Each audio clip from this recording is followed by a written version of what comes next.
마늘 재배에 있어서 여러분이 꼭 알으셔야 되는 몇 가지 점이 있습니다. 첫 번째가 좋은 씨마늘입니다.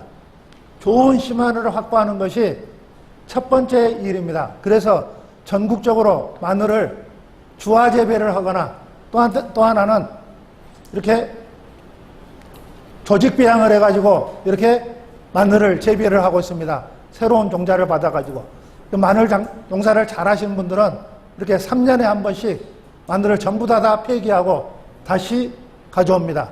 다시 이렇게 주화 재배로 들어갑니다.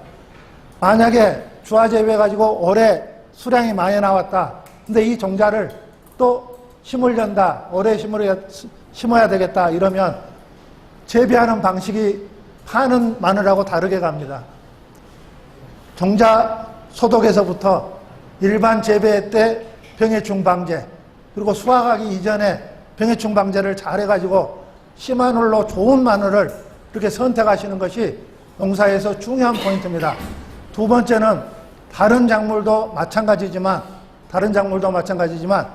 내 토양에 양분이 얼마만큼 어떻게 들어있는가 그걸 확인하고 그게 부족되지 않게 그리고 넘치지 않게 해주는 게 중요한 포인트입니다. 세 번째는 적기 파종입니다. 마늘은 가장 중요한 포인트가 12월 말 올해 연말을 딱 넘을 때 마늘이 잎수가 3장 정도를 가졌었을 때 가장 좋은 우수한 품질을 확보를 할 수가 있습니다.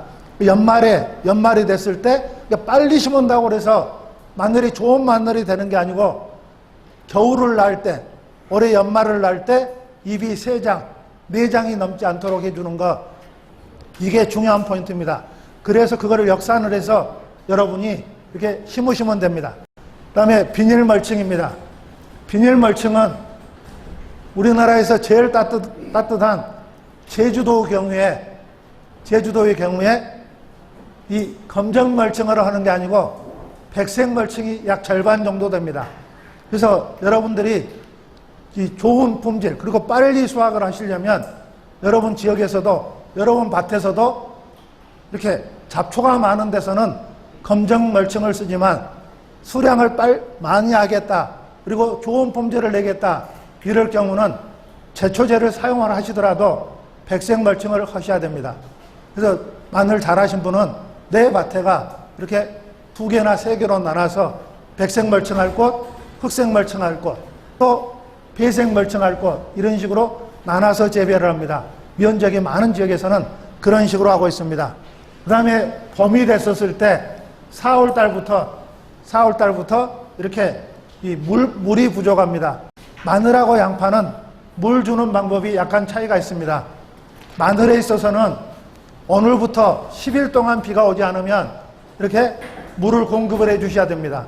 양파는 마늘보다 더 많은 양의 수분을 요구하기 때문에 오늘부터 일주일 동안 비가 오지 않으면 물을 공급을 해 주셔야 합니다. 그래서 마늘에 물 공급하는 거하고 이렇게 양파에 공급하는 방법이 다르다. 물론 또 땅에 따라서 어떤 사람은 20분 줘도 되지만 어떤 사람은 1시간 반 줘도 안 되는 경우가 있습니다. 그거는 땅 조건에 따라서 땅 관리에 따라서 달라지니까 적정하게 여러분이 배분하시면 되겠습니다. 네 번째는 주화 재배 이야기를 했습니다. 마늘 잘하신 분들은 이렇게 주화 재배를 합니다. 스페인산 마늘 같이 주화가 아주 작은 것들도 주화 재배를 해서 이렇게 이 마늘 새로운 병이 걸리지 않는 바이러스에 감염되지 않고 그다음에 수량 확보를 잘 할 수 있는 그런 걸로 이렇게 해 주셔야 됩니다. 마지막으로 적기 수확입니다. 수확은 이렇게 갑니다. 마늘 수확은 어떻게 한다고 그랬어요? 교과서적으로 보면 이런 식으로 설명을 합니다. 교과서적으로 보면 마늘 수확할 때 이렇게 설명을 해요. 줄기에 절반이 황화가 왔을 때, 줄기에 75%가 황화가 왔을 때 수확을 하세요. 이렇게 하는데, 이렇게 하는 거는 이 수준이 초등학생, 중학생의 수준입니다. 실제 마늘을 잘 하신 분들은 이렇게 된 것을 확인하고, 내 밭에서 확인하고 밭에 가서 마늘을 캐봅니다. 마늘을 딱 캐보게 되면 그 마늘의 뿌리 형태가 어떻게 되졌는가 이거를 확인을 하셔야 됩니다. 그래서 이렇게 딱 적기에 마늘을 수확을 해주세요 하는 표시가 있습니다. 자, 어떻게 되어 있죠? 여러분 혹시 알고 계신가요? 지난번 고령군 농업기술센터에서 제가 그림으로 그려드렸습니다. 그림으로 그려드렸는데 이거에 따라서 올해는 내가 비싼 가격으로 마늘이 팔려나간지 모르지만 앞으로 저 사람은 마늘을 잘해, 저 사람 마늘만 살 거야, 이게 되려면 캘 때 이렇게 뿌리를 확인을 하셔야 됩니다. 그래서 뿌리의 모양이 이렇게 생겼습니다. 마늘을 보시면 이 위쪽 부분이 이렇게 도드라져 나와 있습니다. 이건 아직 캐지 마세요, 이걸 뜻합니다. 만약에 저거를 캐서 말렸다 이런 식으로 되면 이 마늘을 김장을 담을 때 이렇게 잡아서 흔들면 속에서 따로 놉니다. 돌처럼. 이렇게 바깥하고 원래 껍질하고 안하고 다 따로 놀아요. 이렇게 끄터리가 맨 위에 부분, 맨 땅하고 만나는 이 부분이 반듯하게 되어 있는 것을 확인하시면, 이렇게 반듯하게 되어 있습니다. 이렇게 반듯하게 된 걸 확인하시고 이걸 수확을 해 주셔야 합니다. 이래야 저장성 이런 것들이 좋아지고 무게도 잘 나가고 오래 가더라도 그대로 있습니다. 그래서 예년에는 지상부만 보고 확인했다. 절반이 노랗게, 3분의 2가 노랗게 이렇게 확인했고, 마늘을 잘 하신 분들은 이 지상부로 일단 확인한 다음에 밑에 아랫부분을 확인한다. 이걸 보시면 아래가 W자로 되어 있습니다. 반듯하지 않고 이것들은 늦게 캔 겁니다. 늦게 캤기 때문에 이게 빨리 또 상합니다. 무게는 약간 올라갈지 모르지만 시장에서 사주질 않아요. 이것들은 크기는 커도 가격은 5만 원이 아니라 4만 원이 아니라 3만 원 이하로 떨어져 버립니다. 그렇게 늦게 캔 것들은 뭐 다른 일이 있어서 늦게 캤겠지만 늦게 캐게 되면 이렇게 안 되겠습니다. 마늘은 맨 처음에 종자를 가져와서 종자 소독을 합니다. 종자 소독을 할 때 내 밭에 흑색 썩은 균핵병이 발생했느냐 하는 지역이냐, 그 흑색 썩은 병이 발생하지 않는 거냐에 따라서 종자 소독하는 방법이 다릅니다. 일반적으로 흑색 썩은 병이 없었을 때는 벤네이트 T에다가 로고 록션과 같은 거를 씁니다. 사용을 해서 하고, 만약에 내 밭은 흑색 썩은 균핵병이 발생하는 밭이다 이렇게 했었을 때는 벤네이트 T 대신에 카스텔란을 사용을 합니다. 카스텔란이나 사파이어를 사용을 해서 종자 소독을 하고 있습니다. 그 다음에 그 땅을 만듭니다. 내 밭에다가 땅을 만들어요. 그 땅 만들 때 내가 심기 일주일 전까지 일항이 다 형성이 되어야 됩니다. 심기 최소한 일주일 전에 일항을 형성시켜라. 근데 그 일항 형성하기 전에 뭐를 해야 되느냐? 내 밭에 토양 검사를 해가지고 그 토양 검사한 거에 따라서 내 밭에 비료를 넣어 주셔야 됩니다. 나는 토양 검사를 하지 않았다 이랬을 경우에는 이게 비료를 넣는 방법이 4가지 방법이 있습니다. 가장 좋은 방법은 내 밭에 맞는 토양 검사에서 거기에 부족한 것들을 채워주는 것. 두 번째 방법은 어떤 거냐? 우리나라에서 마늘 농사를 지으려면 이 정도 비료를 넣어주세요 하고 적어진 거 있습니다. 이게 2019년 개정 사판에서는 이런 식으로 여러분 책에 21페이지 있는 것으로 되어 있는데요. 이게 2022년 12월 달에 개정 5판이 나왔습니다. 그 개정 5판에는 이제 아래값 준곤행지나 밀식재배는 없어져 버리고 이렇게 되어 있습니다. 여기에서 2가지가 바꿔졌는데, 하나가 이렇게 질소가 22kg였던 것이 20kg였던 것이 25kg로 5kg가 늘어났습니다. 두 번째는 카리가 이렇게 12.2kg였던 것이 0.6kg가 늘어나서 12.8kg가 됐습니다. 이거는 성분량이기 때문에 여러분한테는 이 내용이 없지만 이거를 실량으로 계산한 실량식이 이렇게 됩니다. 질소를 25kg를 준다면 요소나 유한으로 이 양이 됩니다. 이런 양이 되고 용성인비는 예년과 그대로 가고요.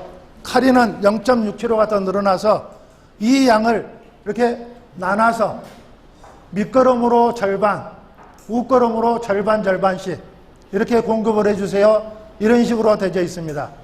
그래서 지금 여러분 그 사이에 이렇게 바꿔졌으니까 그 내용을 보시면 되고요. 비료를 첫 번째 줄 때는 12처방서에 따라서 준다. 두 번째 줄 때는 표준 12법에 의해서 준다. 세 번째 방법은 고령 우곡면에서 제일 많이 수확한 사람이 내 땅하고는 아무 관계가 없이 제일 많이 수확한 사람이 이런 식으로 이런 양의 비료를 주더라. 그래서 그거를 지역관행법이라고 합니다. 세 번째 방법은 첫 번째, 두 번째, 세 번 말씀드렸고 네 번째 방법은 경상북도에서 마늘을 제일 잘하는 사람은 내 토양하고 품종하고 관계없지만 이런 식으로 비료를 주더라 해서 그걸 따라갑니다. 선도농가법.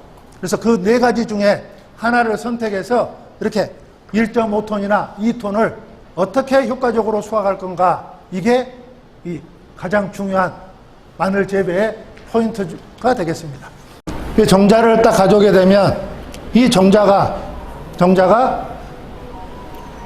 지금 이것들은 이 지금 종자는 사진상으로 봤었을 때는 수확을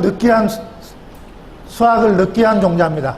그래서 힘이 많이 떨어져 있어요.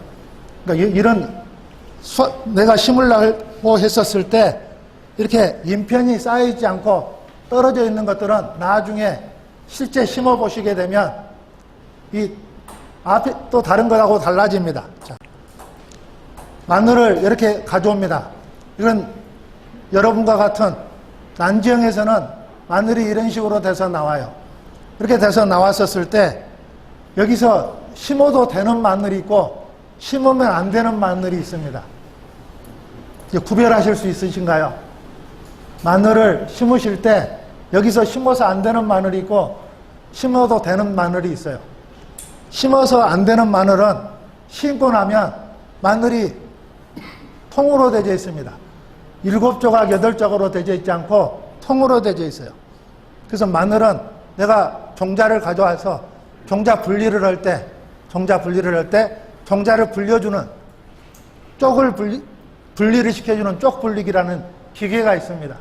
근데 저는 아주 면적이 많지 않으면 그렇게 쪽 분리기는 사용하지 말아라 이렇게 해야 합니다. 양파하고는 좀 많이 달라요. 왜 다르냐? 여기서 이렇게 가상자리를 도는 마늘은 그 마늘을 심게 되면 크기와 관계없이 6쪽, 7쪽, 8쪽, 10쪽 이런 식으로 나옵니다. 그런데 이 안쪽에 들어있는 이 마늘은 크기는 훨씬 크지만 이 속에 있는 이 마늘들은 통으로 나오게 됩니다. 그래서 맨 처음에 이렇게 종자를 갖다가 가상자리를 도는 것들은 그대로 심어도 된다. 그래서 쪽을 딱 분리를 할 때 어떤 식으로 하느냐, 마늘을 잘 하신 분들은 연적이 많고 마늘 가지고 돈을 벌어보신 분들은 여러분하고 달리합니다. 이렇게 해요. 이렇게 4조각, 5조각으로 나눕니다. 크기가 일정하게 해서 안에 있는 거는 그대로 놔둬버립니다.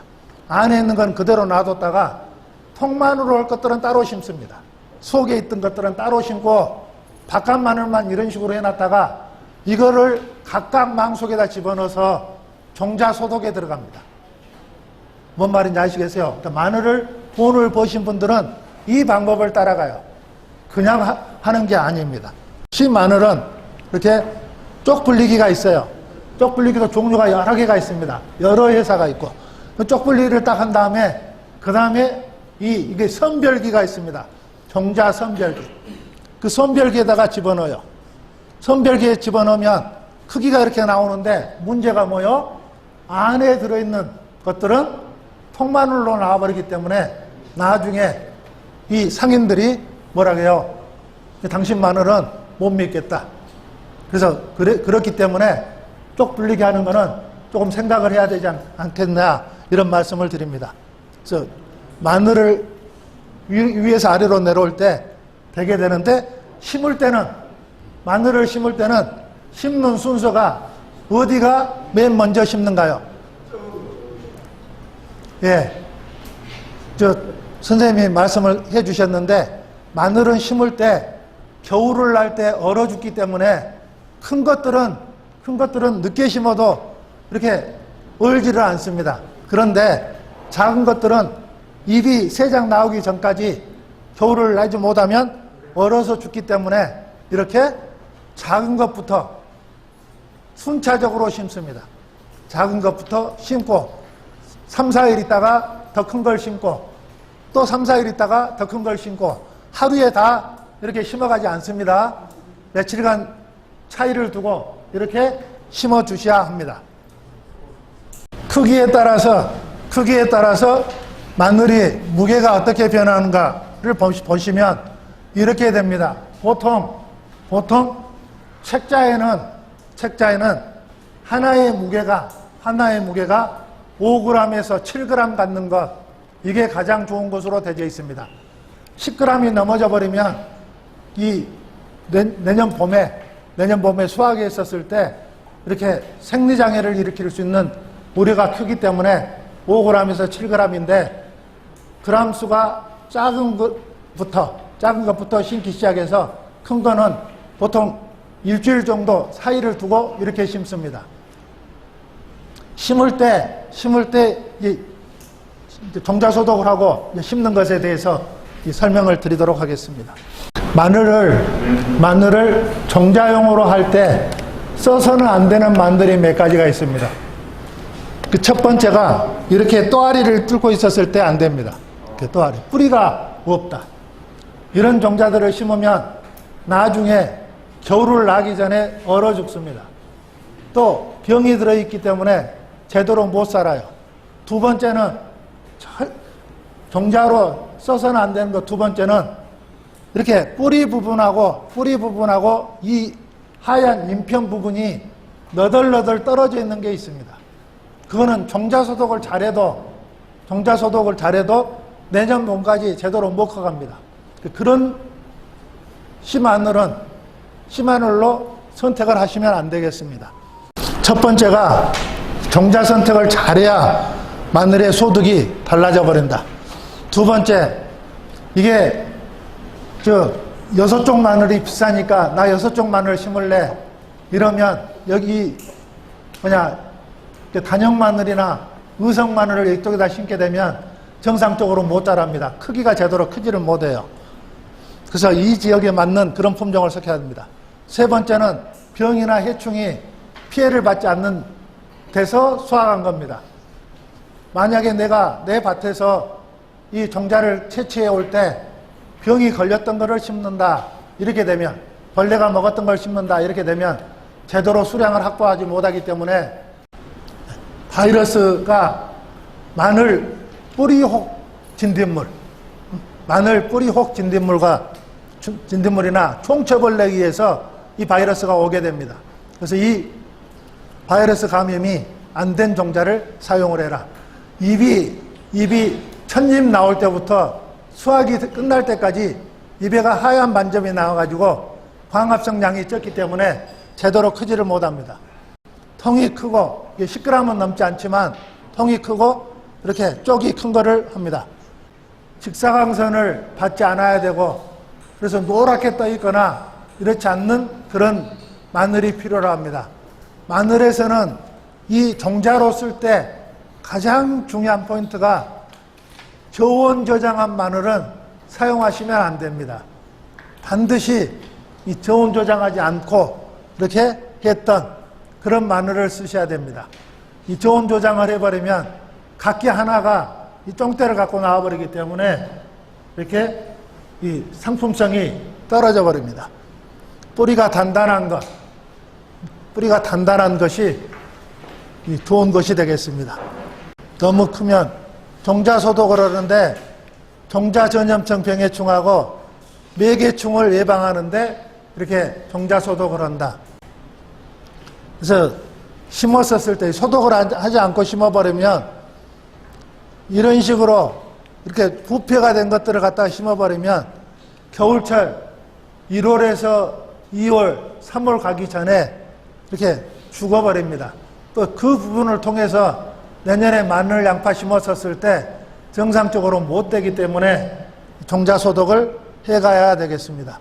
종자소독은 기본적으로는 벤네이트 티에다가 이렇게 디메토, 로고, 록션과 같은 것을 사용을 하는데 내 밭에 흑색성 균핵병이 발생하는 그런 밭이다.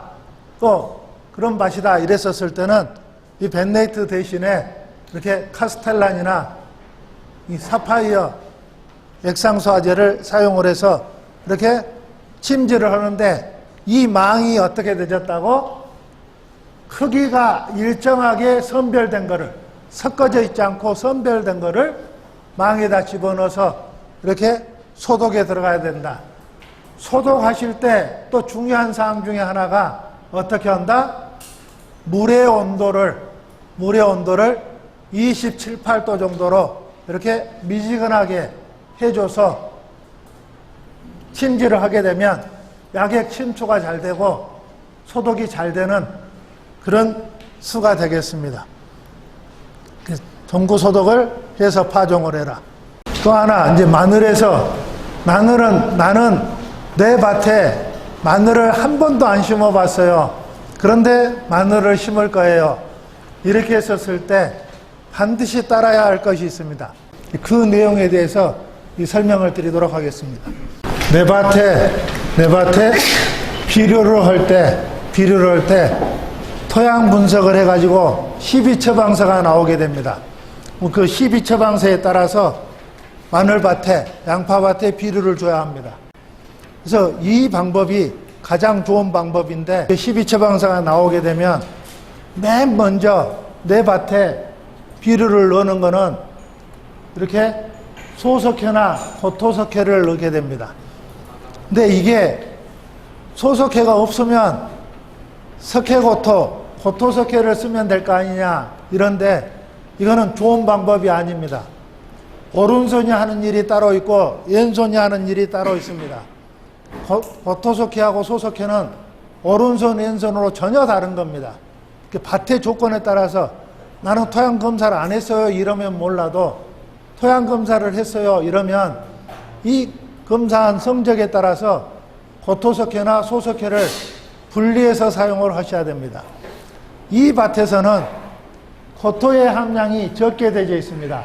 보면 아래에 있는 색이 연한 거는 적은 거, 가운데 있는 거는 적정한 거, 이렇게 여기는 많은 것 이렇게 됐는데 이 12처방서와 같은 경우는 마늘이 정상적으로 내가 1.3톤에서 1.5톤을 생산을 하려고 해도 이 밭은 1톤도 생산도 못 한다. 그러는 밭입니다. 왜? 전반적으로 낮게 되어 있습니다. 전반적으로 낮게 되어 있으니까 여기다가 내가 좋은 비료를 넣어줘도 이 밭이 마늘한테 제대로 전달을 못 해줍니다. 물도 제대로 흡수를 못 해버립니다.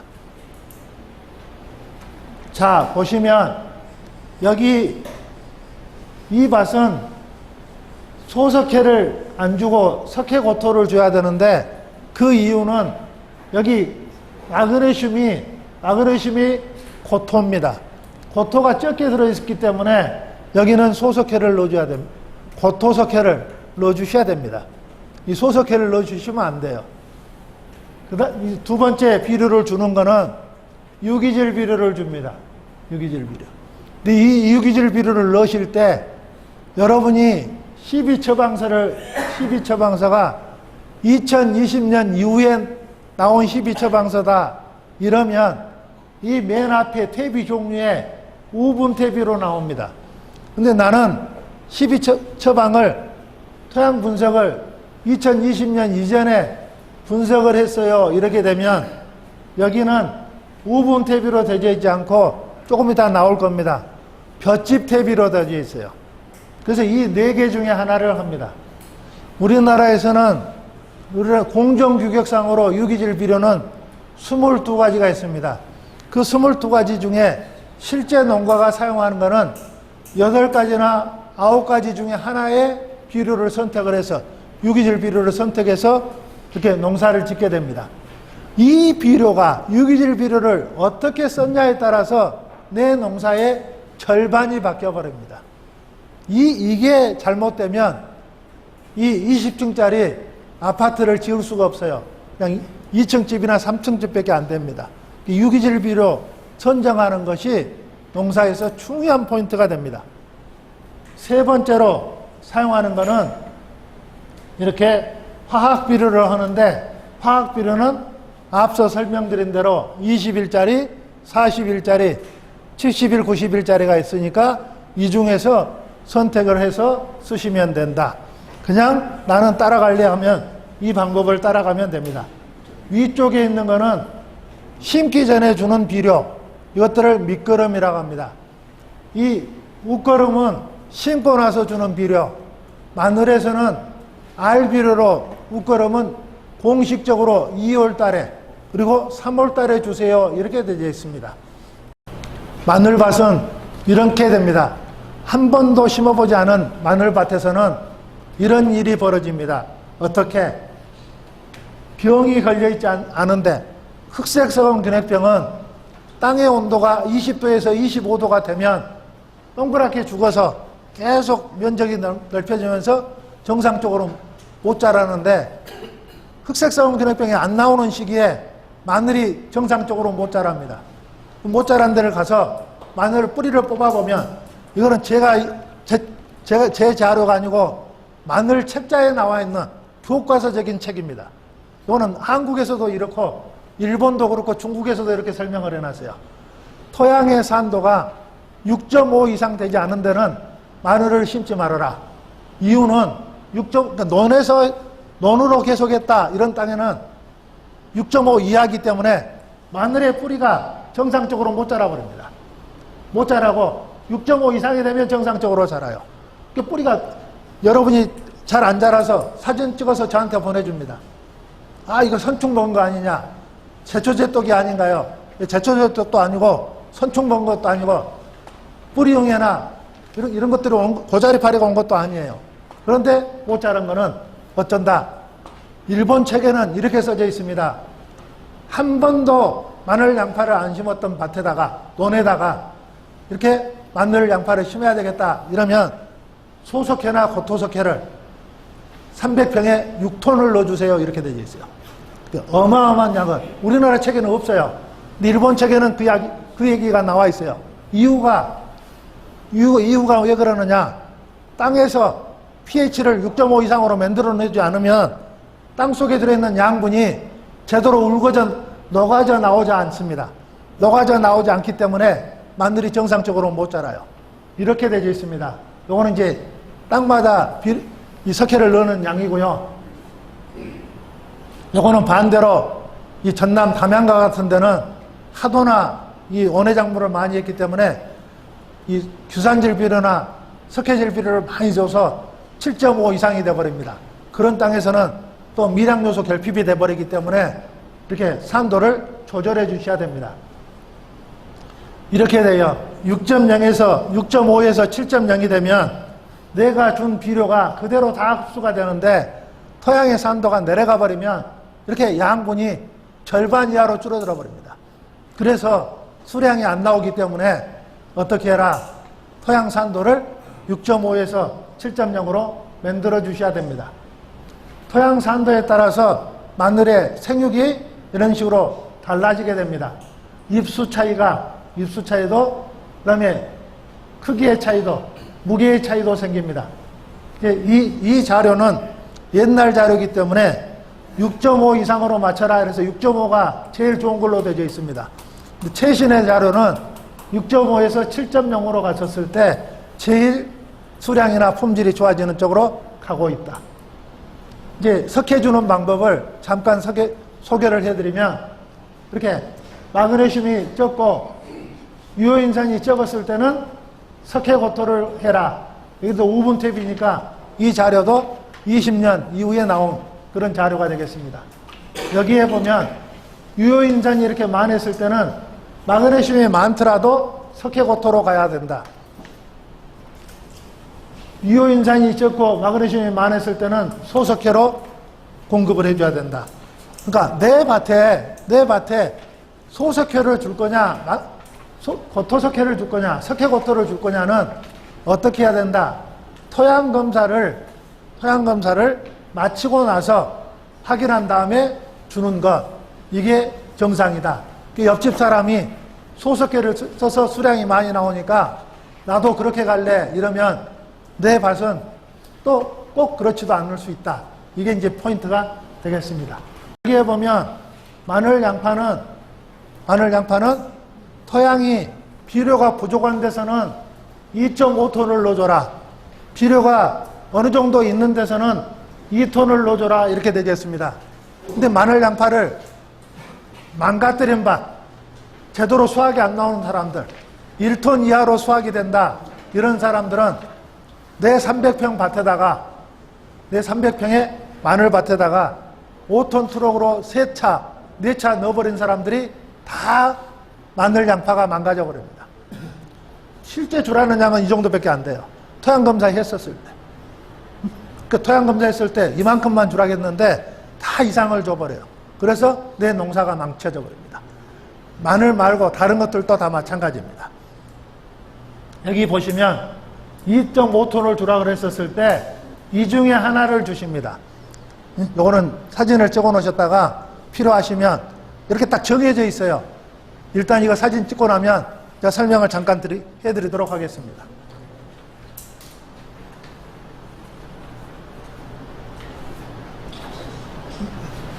나중에 여러분의 농사가 엉망진창이 된 거는 이 유기질이 밭에서, 이 유기질이 우리 집에, 내 논에, 내 밭에 이렇게 도로를 깔아주는 거하고 똑같습니다. 이게 안 깔아져 버리면 되질 않아요. 이 퇴비를 쓰실 때는 올해 지금 양계장에서 올해 소 키우는 데서 그냥 썩지도 않은 것 집어넣으면 농사 망쳐버립니다. 그건 차라리 넣지 마십시오. 약치다가 끝나요. 약치다가. 병약, 벌레약 치다가 살포하다가 끝나버리니까 이거는 사용하시면 안 돼. 이런 비료를 쓰지 마시고. 네? 볏짚도 2년, 3년 먹어야 돼요. 내 밭에다가 지금 진주나 밀양에서 수박농사, 하우스 수박농사, 고추농사 짓는 사람들은 볏짚을 쓸 때 작년 볏짚을 절대 넣지 않아요. 2년 이상 먹은 볏짚을 써요. 안동이나 전라북도에 있는 생강밭에서 볏짚을 쓸 때도 작년 나온 볏짚을 생강밭에 위에다가 깔질 않아요. 그래 버리면 약치다 판나요. 약을 살포하다가 판나. 근데 2년 이상 먹은 것들은 병벌레가 없어요. 왜? 옛날에는 볏짚 퇴비를 쓸 때 옛날에는 내 논에다가 문고병약, 입주문용 마름병약을 4번, 5번을 썼어요. 근데 요즘은 그렇게 쓴 사람 없을 겁니다. 2번, 일본에는 딱 그렇게 써져 있어요. 일본에는 밭농사나 하우스 농사나 과수원에다가 볏짚을 사용할 때는 그 볏짚은 문고병약을 3번 이상 쓴 거를 쓰세요. 이렇게 적어져 있어. 그렇게 안 해버리면 이 균핵병이나 흰비단병이나 이것들이 많이 와버리기 때문에 못 쓰게 합니다. 또 이 똥태비는 만약에 쓰고 싶으면 이렇게 해요. 컵에다가 비닐 장갑을 끼고 다른 거 하나를 넣지 말고 여러분 올해 내 밭에 넣을 똥태비, 소똥태비나 돼지똥이나 닭똥태비를 넣어놓고 거기다가 무종자나 오이종자를 그다 뿌려요. 그리고 나서 계속 물을 줘보면 떡잎이 나오고 본잎이 2장, 3장이 정상적으로 나온다. 이렇게 했었을 때는 마늘, 양파밭에다가 넣어줘도 돼요. 근데 그게 안 나온다. 이런 퇴비는 넣으시면 안 돼요. 이건 명심을 하셔야 돼요. 여러분, 자, 또 하나가 있습니다. 퇴비는 또 하나 여러분 꼭 아셔야 될 게 있어요. 그 아셔야 될 게 뭐냐. 내 밭에다가 밭 장만하기 일주일 전에서 10일 전에 만들라 그랬어요. 1항을 만듭니다. 1항 높이를, 마늘을 잘한 사람들은 1항 높이가 높아요. 20cm 이상 되게 되어 있습니다. 내가 이 두둑을 25cm로 했다. 이렇게 했었을 때 퇴비를 잘 선택한 사람은 끝날 때까지 양파, 마늘을 수확할 때까지 그대로 25cm로 가고 있어요. 그런데 이 퇴비를, 유기질 비료를 안 좋은 거 쓴 사람은 한 달 만에 이 25cm가 15cm로 가요. 10cm로 가요. 5cm로 가요. 이 퇴비는 이제 내 생전에 사용한 사람은 정신 나간 사람입니다. 퇴비가 좋냐 안 좋냐의 첫 번째 구별이 그겁니다. 그래서 여기서 선택을 해야 돼요. 또 하나, 똥퇴비를 쓰게 되면 잡초가 어마어마하게 많습니다. 똥퇴비를 쓰면. 그 똥퇴비, 잡초를 어떤 식으로 막을 거냐. 또 하나, 퇴비를 좋지 못한 걸 쓰게 되면 지렁이 발생이 많아집니다. 내 밭에다 탁 넣어봤더니 일주일에서 10일 있다가 지렁이나 잡초가 없다. 이런 쪽에 퇴비를 사용하시는 것이 이렇게 좋겠다. 이런 말씀을 드립니다. 이제 그 심는 방법에 대해서 설명을 드리도록 하겠습니다. 마늘은 심을 때 주요 포인트가 있습니다. 맨 처음에 여러분한테 말씀드린 게 뭐였어요? 마늘은 옷을 잘 입어야 된다. 스페인산은 낮게 심든 깊게 심든 옷을 잘 입고 갑니다. 남도 마늘, 중국산 상해종이라고 합니다. 상해종, 가정종이라고 하는데 그 남도 마늘은 깊이에 따라서 옷의 형태가 달라집니다. 그래서 심을 때 이 토양 표면으로부터 반듯하게 7cm 깊이에다가 심어라. 심을 때 우리 지금 여기 우곡은 언제쯤 심으신가요? 심는 날짜가 9월 말고 10월 상旬. 예. 하여튼 제일 중요한 포인트가 12월 말이 됐었을 때, 12월 말이 딱 넘어갈 때 잎이 3장, 4장이 가장 좋다. 근데 그 3장이 안 돼버리면 얼어 죽을 확률이 높습니다. 4장이 돼도 요즘은 위에다가 부직포를 덮어주고 가야 합니다. 그 부직포를 덮어줄 때 덮어줘야 되는 그 포인트가 있습니다. 불을 잠깐만 켜주십시오.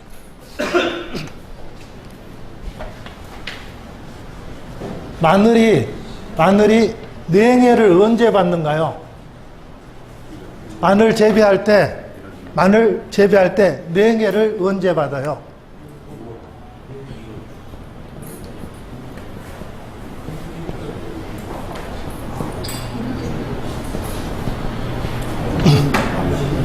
냉해의 반대말은 고온장애고 고온장애의 반대말은 냉해입니다. 냉해는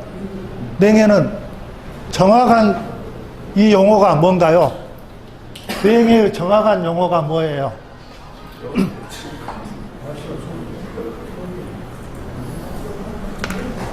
냉해의 정확한 용어는 이렇습니다. 어제 최고 온도가 25도였어요. 근데 오늘의 최고 온도가 15도가 됐어요. 15도나 13도가 됐어요.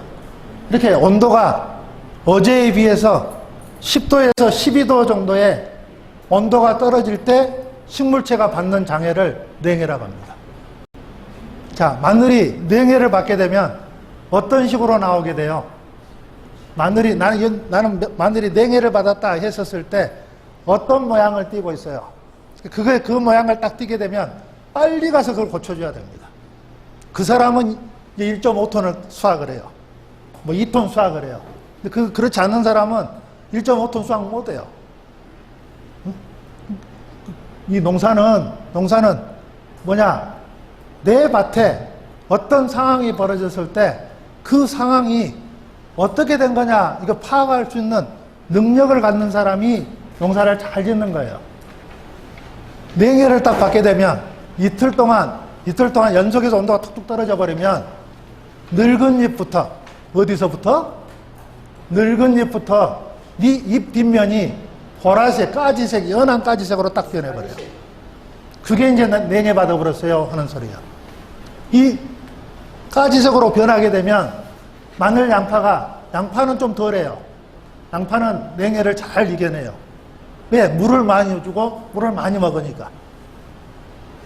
그래서 이겨내는데 마늘에서는 까지색으로 딱 변했다 이러면 3일 이내에 녹색으로 돌려놔야 돼요. 그렇게 돌려놓지 못하면 무게가 여러분 수확할 때 1.5톤은 절대 수확 못해요. 웬만해서는 못해요. 그게 이제 포인트예요. 그래서 또 하나, 이제 그거를 빨리 아느냐 모르느냐. 그렇게 됐을 때 어떻게 풀어요? 자, 여러분들은 냉해가 왔었을 때 어떤 식으로 풀죠? 그게 이제 그 지역에서, 의령에서, 의성에서, 이렇게 마늘 주산단지에서, 서산에서, 단양에서 어떤 식으로 풀어오면 그 사람들은 다 대답을 해줍니다. 이게 뭔 소리요? 상황이 아주 급하게 변했었을 때 풀 능력이 있는 사람이 농사꾼이요. 그걸 모든 사람들은 따라쟁이들이라. 하면 된다더라. 그래서 따라다니는 사람들. 해조류를 사용합니다. 해조류. 우리나라 해조류가 한 300여 가지가 됩니다. 그 해조류 중에 알게라는 게 있습니다. 알게. 그래서 그 알게를 물 한 말에 40cc에서 60cc를 해서 딱 살포를 해주면 이틀이나 3일 이내에 아랫부분 가지색으로 됐던 것이 이렇게 녹색으로 돼버렸다. 이러면 보면 뿌리가 확 달라집니다. 아랫부분이 원형으로 되졌다.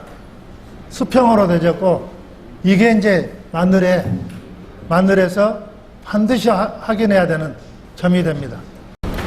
여기에 보시면 이렇게 왼쪽은 아랫부분이 원형으로 되어 있고요. 오른쪽은 일자로 쫙 돼 있어요. 저 일자로 되졌으면 오랫동안 가도 그대로 갑니다. 텅텅하고. 상인들이 이 사람은 캠 방법을 알구나. 그래서 가격을 딱 쳐줘요. 내가 갖고 딱 나갔었을 때 우선 일자로 됐냐 안 됐냐부터 봅니다. 이렇게 일자로 되어 있어요. 일자로. 반듯하게. 처음 듣죠? 이게 이런 식으로 파여 있으면 안 돼요. 그래서 이게 마늘에서 포인트가 됩니다. 반듯하게 심어야 되는데 반듯하게 심지 않으면 모양 형태가 이렇게 변합니다. 그래서 이제 기계로 심었었을 때 문제가 있습니다. 심는 간격은 보통 20cm에 10cm, 18cm 이런 식으로 가게 됩니다. 20에 18cm 이런 식으로 가게 된다. 그 다음에 인편이 큰 것에서는 20에 10cm, 20에 8cm 이런 식으로 간다. 그 다음에 이제 이 마늘밭에서 꼭 알아야 될 내용 중에 하나가 제초제 사용하는 방법입니다. 어떻게 한가요? 지금 무안 같은 경우는 한 사람이 4만 평, 5만 평 이렇게 심습니다. 한 사람이. 그래서 그 사람들은 아예 기계가 트랙터가 이랑 타주고 그 제초제 뿌려주고 이랑 타주고 심어주고 제초제 뿌려주고 비닐 멀칭까지 한 번에 해버립니다. 기계가. 이 뒷바퀴가 제가 키가 180인데 이 180입니다. 그래서 4고를 타가면서 이렇게 해가는 그런 식까지 있습니다. 근데 원칙은 이제 다음 장은 제초제 사용하는 건데 제초제는 잘 써야 됩니다. 잘 써야.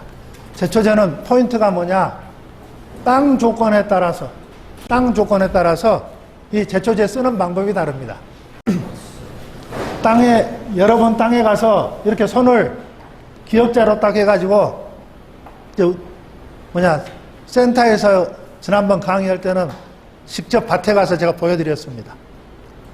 손을 이렇게 기역자로 해가지고 땅에 가서 이렇게 내 마늘밭에 가서 땅 흙을 이렇게 잡아당겨요.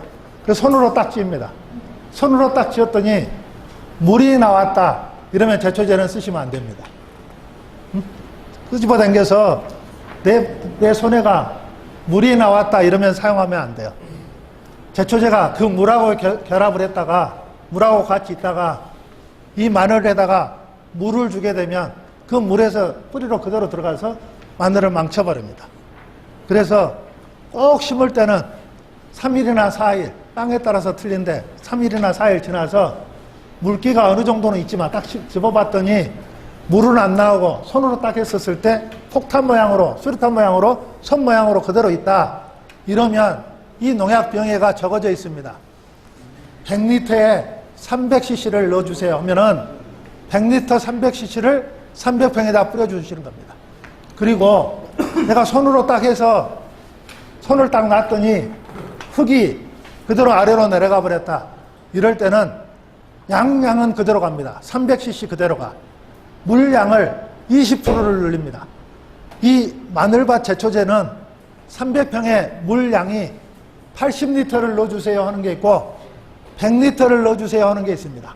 100리터를 넣어주세요 하는 데는 120리터의 물에다가 타서 이걸 살포를 해주셔야 합니다. 그렇게 하셔야 되고 제초제를 뿌리고 난 다음에 비닐 멀칭은 가스가 다 빠져나가서 3일에서 4일이 지난 다음에 멀칭을 해주셔야 합니다. 근데 3일이 안 지나고 오늘 제초제 뿌리자마자 비닐 멀칭을 해버리면 그 습 때문에 비닐 속에 들어있는 농약 때문에가 아니라 습 때문에 이 마늘이 정상적으로 못 자랍니다. 습 때문에요. 그래서 이렇게 검정 멀칭을 한다 이렇게 했었을 때는 이랬을 때는 제초제를 사용 안 합니다. 근데 땅의 온도가 떨어져서 수확 날짜가 여기 고령도 추운 지역이라 수확 날짜가 이렇게 늦어져 버립니다. 일주일에서 10일 정도 늦어져 버리니까 빨리 나온 사람이 먼저 돈을 찾기 때문에 내 밭에서도 좀 추운 쪽에는 백색 멀칭을 치고 제초제를 사용을 해라. 제초제를 사용하고 백색 멀칭을 하고 내 밭이 마늘을 심을 밭이 따뜻한 곳에서는 하얀 멀칭보다는 검정 멀칭을 사용하고 제초제는 안 쓰시는 게 좋겠다. 이렇게 말씀을 드리겠습니다.